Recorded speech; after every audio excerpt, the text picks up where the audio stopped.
Hare Krishna, welcome everyone to this session of the overview of the Srimad Bhagavatam. Today we are looking at the third canto of Srimad Bhagavatam. The 10th chapter is our subject matter of discussion today. Canto 3, chapter 10, divisions of the creation. Om Namo Bhagavate Vasudevaya. Om Namo Bhagavate Vasudevaya. Om Namo Bhagavate Vasudevaya. Narayanam Namaskritya Naram Chaiva Narottamam Devim Saraswatim Vyasam Tato Jayamudhirayet. Nashtaprayeshu Bhadreshu Nityam Bhagavata Seveya Bhagavati Uttama Shloke Bhaktir Bhavati Naishtiki Mukam Karoti Vachalam Bhangam Langhayate Girimet Kripatam Hamande Sri Guru Dinatarinam Brahmananda Madhavam Sri Chaitanya Ishwaram Namo Vishnupadaya Krishna Prasthaya Bhutale Srimate Bhakti Vedanta Swamini Namine Namaste Saraswate Deve Gauravani Pracharine Nirvishesha Shunyavadi Paschati Desadarine Sri Krishna Chaitanya Brahma Nityananda Shri Advaita Gadadhara Shivasadi Gaur Bhakti Vrinda Hare Krishna Krishna Krishna Hare Hare Hare Rama Rama Rama Hare Hare Hare Krishna Krishna Krishna Hare Hare Hare Rama Rama Rama Hare Hare Hare Krishna Krishna Krishna Hare Hare Hare Rama Rama Rama Hare Hare Madhega Banto Mat Sangin Mat Guru Man Mahadana Man Nistarg Mat Bhagya Adananda Namostute. So, moving on to the 10th chapter of the third canto of Srimad Bhagavatam, where Vidura's conversation with Maitreya is continuing.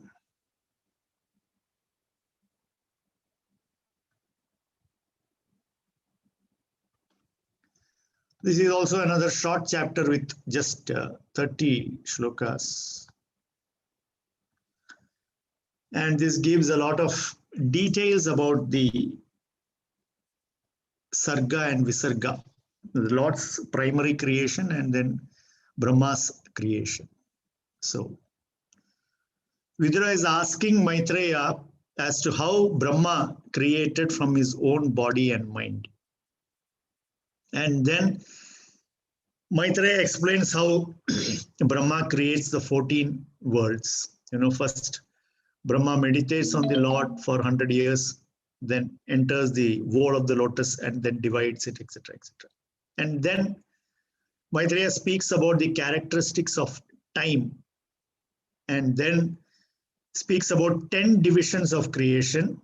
In that, he speaks about 3 types of destruction, then 6 types of primary creation and 4 types of secondary creation. This is, in short, the contents of this chapter.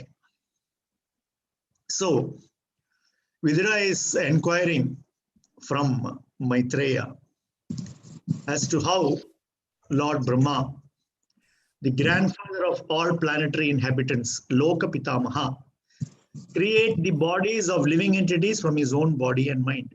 Kindly eradicate all my doubts and answer all my queries.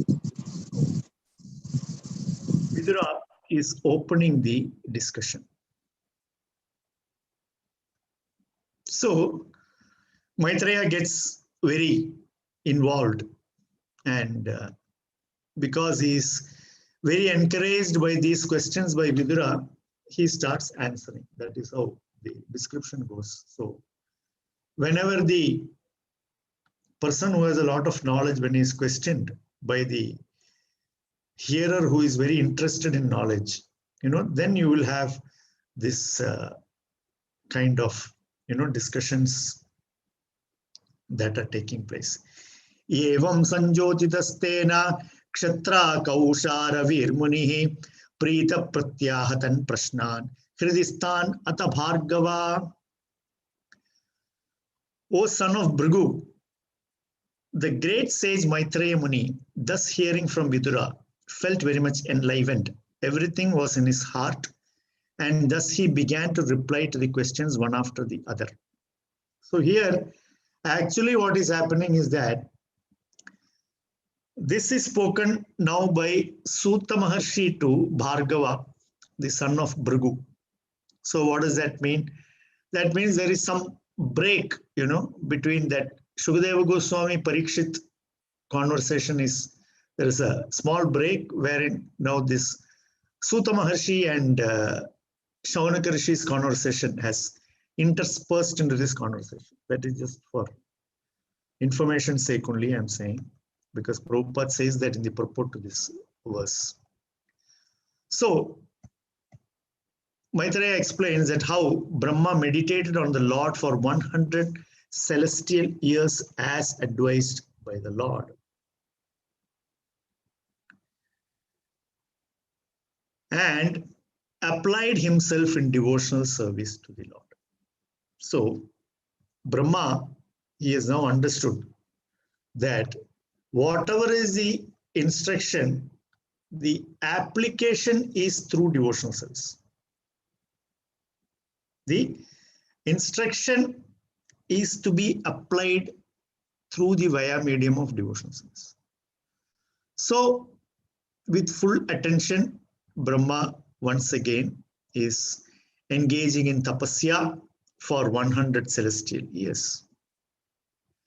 Thereafter, Brahma saw that both the lotus on which he was situated and the water on which the lotus was growing were trembling due to a strong, violent wind. So now, see, look at Brahma's situation here. 100 years he meditated. Until now, we must understand there is only Brahma and the lotus and Lord Vishnu. There is nobody else in the picture, okay? So Brahma is meditating, and then he sees that the lotus is shaking because there is a huge wind, strong, violent wind. So just imagine Brahma's situation. He is alone, lotus is there, and under the lotus there is water. And water is moving, there is heavy wind. What does that mean? It's like Brahma is facing a situation where his existence is in danger. Is it not? We can take the example of, how do I put it? Brahma's sitting place is the lotus. Now that lotus is shaking due to heavy wind. Just compare it to our ordinary situation. Figuratively speaking, when the office chair starts shaking, that means when we find that our position in work is shaky, how do we react? How distressed we get, Is it not? But you see in the next sloka what Brahma does, The next sloka, very interesting. Due to long penance tapa and transcendental knowledge vidya, as Lord Brahma acquired practical knowledge and drank the wind and the water completely. See? So, he negated the situation that was threatening his engagement. Simple. Because Brahma, he has already undergone tapasya, pleased the Lord, now he wants to start creation. Okay, so Prabhupada writes in the purport to the 5th sloka that in the material world there is always some thing going on between those who are against serving the Lord and those who are wanting to serve the Lord. So there will always be some kind of, constant adversities, especially in the material world. So, Brahma, the first living entity, the creator or the secondary creator to be more precise, himself is facing what? Adversity. Why? Because it is a material creation. Even before the material creation comes into being, Brahma is facing this adversity. So what does that mean? It means that this whole material situation, there will always be constant adversity only. You cannot expect. But then what does Brahma do? Because he is armed with tapasya and knowledge. That's very, very important. Long penance and transcendental knowledge of self-realization had matured Brahma in practical knowledge, and thus he drank them in completely along with the water. So, solved the problem immediately. Thereafter, he saw that the lotus on which he was situated was spread throughout the universe, and he contemplated how to create all the planets which were previously merged in that very same lotus. Thus, engaged in the service of the Supreme Personality of Godhead, Lord Brahma entered into the whole of the lotus, and as it spread all over the universe, he divided it into 3 divisions of worlds and later into 14 divisions. So he made the upper planetary systems, the middle planetary system, and the lower planetary systems. So Bhurloka, Bhuvarloka, Suvarloka, the middle planetary systems. Maharloka, Janaloka, Tapaloka, Satyaloka, upper planetary systems. From Atala down to Patala, lower planetary systems. So like this, the 3 divisions and then the 14 divisions. Lord Brahma is the most exalted personality in the universe because of his costless devotional service unto the Lord in mature transcendental knowledge. He therefore created all the 14 planetary divisions for inhabitation by different types of living entities. Brahma had a very clear-cut way forward. He had a complete plan laid down. Why? Because he knows what to do. How does he know what to do? Because he has taken personal instruction from the Supreme Personality of Godhead as to, my dear Lord, how am I to go ahead with this creation? You see, this is again showing how good a servant of the Lord Brahma actually is. In spite of whatever misunderstanding one may have about Brahma, we should understand that Brahma had a very clear-cut idea. So he was thinking that from this lotus, I will create all the planets as they were before the destruction. Because Brahma also understands that continuous process of creation, because every day morning when he wakes up, he has to start creating again. Brahma could create all the 14 worlds suitable for different type of jivas because of his costless devotional service in mature transcendental knowledge. And then Vidura asked, describe the symptoms of eternal time, which is another form of the Lord. Now this time factor and how it is manifesting. So that is a very important subject matter, because in the material world, everything is under this time factor. So the characteristics of time is spoken in this particular chapter in shlokas 11, 12, and 13.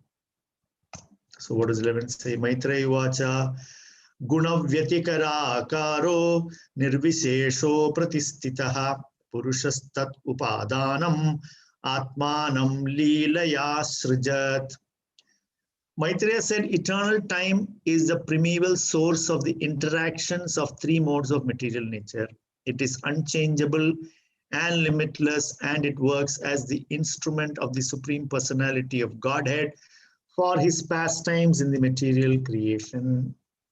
Vishwam vai Brahma tanmatram samstitam Vishnumayaya Ishwarena varichinnam kalena vyaktamurtina. The cosmic manifestation is separated from the Supreme Lord as material energy by means of Kala, which is the unmanifested impersonal feature of the Lord. It is situated as objective manifestation of the Lord under the influence of the same material energy of Vishnu. So, this is the nature of time. So, what are the points that are there in the characteristics of time? Guna Vyatikarakaro means source of interaction of the modes of material nature is Kala. Kala acts as the source of interaction of the modes of material nature. Second, it is Nirvishesha. It has no attributes, and because it has no attributes, it is imperceptible. You cannot perceive Kala. Third, apratishtitaha means limitless. We must also understand Kala is actually the another form of the Lord, no? So it is limitless, without beginning, without end. Third one, okay. Then Vishwam Ishwarayana Parichinnam. As instrumental cause, it separates the material energy from the Lord. So how the Lord is staying separated from the material energy is the via medium of Kala. Fifth, it divides the universe into various planetary systems. Vishwam Parichinnam. Six, it is Avyakta Murtina. It is the unmanifested impersonal feature of the Lord is time. So actually the living entity cannot be without having the touch of the Lord in whatever material situation he may be, as Kala. You see? Is everybody being influenced every second of his life by this time factor or not? Right? This time factor is what? It is the unmanifested impersonal feature of the Lord. And Brahma Tanmatram, it is the objective manifestation or representative of the Lord. And then Idrisham causes the universe to appear alike in the present as it was in the past and shall be in the future. So these are the characteristics of time. And this is only a brief description of the characteristics of time. The 11th chapter of the third canto is fully time only, don't worry. You know, it gives much more information about this time factor. Now, how we can understand this is very beautifully explained by Srila Prabhupada in his purport to the 13th shloka of the 10th chapter. There Srila Prabhupada says that this manifested world is the self-same personality of Godhead, but it appears to be something else beyond or besides the Lord. It appears so because it's being separated from the Lord by means of Kala.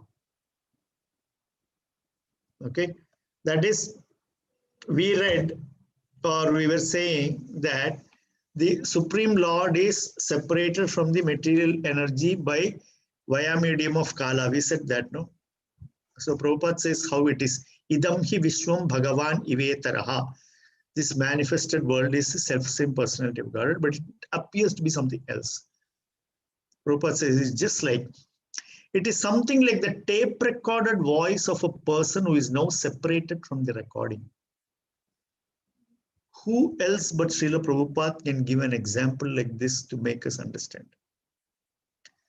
As the tape recording is situated on the tape, so the whole cosmic manifestation is situated on the material energy and appears separate from the Lord by means of Kala. So simple, no? Do you need any further explanation to understand this in depth? The material manifestation is therefore the objective manifestation of the Supreme Lord and exhibits his impersonal feature, so much adored by the impersonalist philosophers. So it also gives great happiness to the impersonal philosophers to understand it like this. You know, so just adding how wonderful it is and easy Srila Prabhupada makes it for us to understand these very, very, what can I say, esoteric spiritual truths. And then Maitreya, before he starts explaining the 10 types divisions of creation, he first speaks about the 3 types of destruction. 3 types of destruction, Maitreya says, happens one through Kala, one Dravya, and the other Guna. So 3 types of destruction is under the one is Kala, due to eternal time. All universes are devastated at the end of Brahma's life. And Dravya it is happening due to the material elements by the fire of Sankarshana at the end of Brahma's day. And Guna. Guna is due to one's own action. The body is changed. The body is destroyed by one's own action. So 3 types of destruction. One at the end of Brahma's life, one at the end of Brahma's day, one at the end of the individual living entity's life. Okay. And then Maitreya goes on to explain the 6 types of primary creation, or called as Prakrita Sarga. 6 types of primary creation, otherwise known as Prakrita Sarga. Now, the first one is from Mahat Tattva. Again, we are coming back to the same old subject matter only. So, all these chapters are like revision of the second canto and some chapters of the first canto where we saw the Sarga. As you know, the 10 subject matters of Srimad Bhagavatam is what? Atra Sargo Visargascha Sthanam Poshanamutayaha. Sthanam Poshanamutayaha. Manmantaro Ishanukatha. Nirodho Muktirasrayaha. 10 subject matters of Srimad Bhagavatam. So, first 3 cantos we will primarily be discussing Sarga and Visarga. Creation and secondary creation. So, that is what we are continuing to discuss. So, the 6 types of primary creation, which is also known as Prakrita Sarga, one is the Mahat Tattva, sum total of material ingredients. And it is happening by the interaction of the modes is instigated by the Supreme Lord. The second is Ahankara, or false ego. And false ego, from false ego, the material ingredients, the 5 elements, and then material knowledge, jnana, sense, mind, and knowledge acquiring senses, and also kriya, the karmendriyas also, everything from ahankara.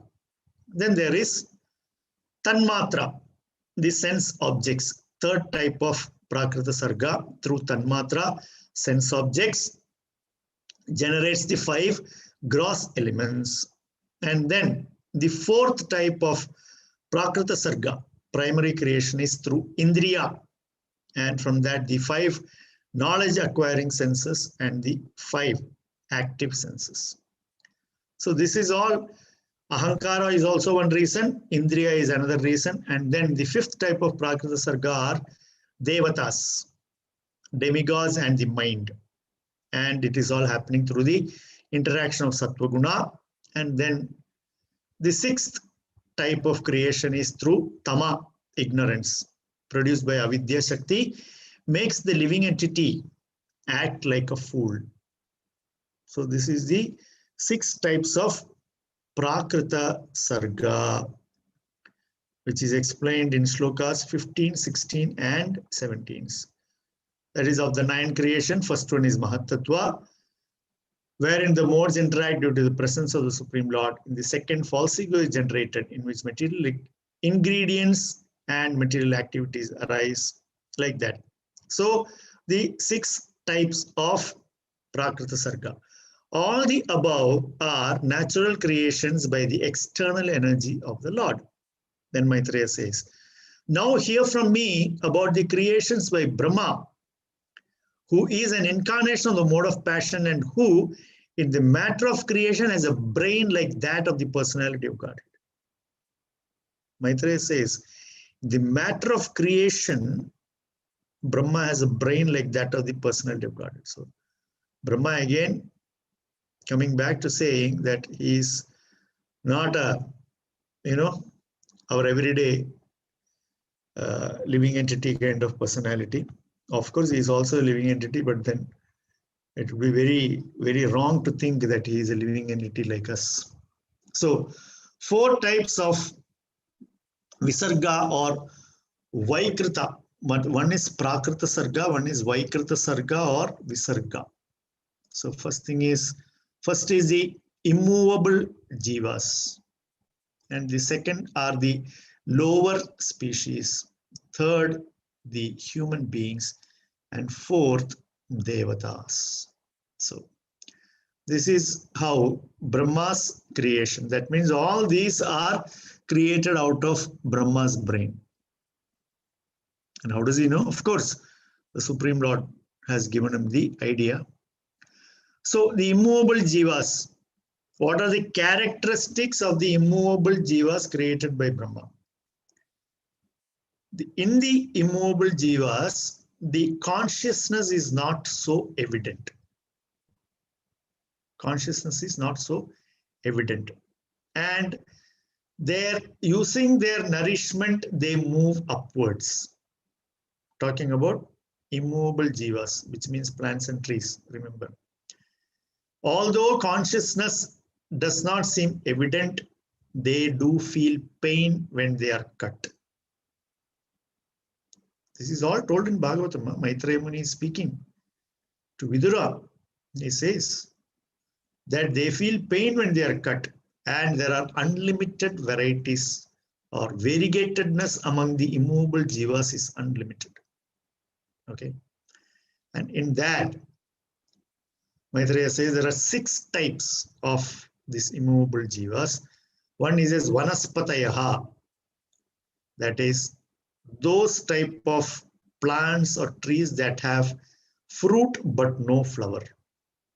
Aushadhayaha, that which are annual plants. Then lata, plants that need support. Tvakshara means hollow plants like bamboo. Then virudhaha, that means stiff trunk, no support is required. Druma means those type of plants which give fruit through flowers. Now imagine this kind of details, and when somebody tells us that this whole thing is a made-up story, can you imagine? Even if for a moment we think that this is a made-up story, who has got the brain to make it up like this? You know, plant that give fruit without flower, plant that gives a fruit out of the flower, a plant that requires support. Those unmoving living entities who have a hollow trunk, and then there are others that does not require support, which means they are heavy trunked jivas, and by nourishment they move upward. This is only about the what you call immovable living entities created by Brahma. And the other, what does it say in the characteristics? It says that although consciousness is not evident, they feel pain. It took the modern scientists hundreds of years of research to actually come to that point to say that yes, although they don't seem conscious, later on by some research they said no, actually these trees and plants also feel pain. You didn't have to spend so many dollars and so many people's time and life to understand this, which is already understood and given. But when it is told there, you will say story. And when these people say, we say science. But just to put in perspective the kind of understanding that actually one can gain from the Srimad Bhagavatam is so amazing. There's so much of detail. As we move on, we will know. I'm telling you, Then Maitreya speaks about the lower species of animals. And what are their characteristics? Their nourishment is horizontal. They do not have a concept of future, and they also do not deliberate. They are predominantly preoccupied with eating and sleeping. Characteristics of lower species animals, remember. And they understand their needs by smell. See how wonderfully they are narrating, they are putting into, scientifically giving first the characteristics. And then he also gives 28 types of lower species animals. Among them, 2-hoofed, 1 hoof, 5 claws, and birds, both land birds and aquatic birds. This much detail is given. I can just read from the verses. The 8th creation is that of the lower species of life, and they are of different varieties, numbering 28. They are all extensively foolish and ignorant. They know their desirables by smell, but are unable to remember anything within the heart. Just see how wonderfully he is giving the characteristics of the lower beings. O purest Vidura, of the lower animals, the cow, goat, buffalo, stag, hog, gavaya, deer, lamb, and camel have cloven hooves. Horse, mule, ass, sarabha, wild cow, gaur, all these have only 1 hoof. Now you may hear from me about the animals who have 5 nails: the dog, the jackal, tiger, fox, cat, rabbit, lion, monkey, elephant, tortoise, alligator. Then some other names which Prabhupada writes in English, because I think he didn't get the exact English, so he just wrote the Sanskrit or probably the Indian name. They all have 5 nails in their claws. They are known as panchanakhas, or animals having 5 nails. The heron, vulture, crane, hawk, basa, bhalluka, peacock, swan, sarasa, chakravaka, crow, owl, and others are the birds. So this is how the lower species or animals are explained by Maitreya to Vidura. Then he speaks about the human beings' characteristics, downward nourishment.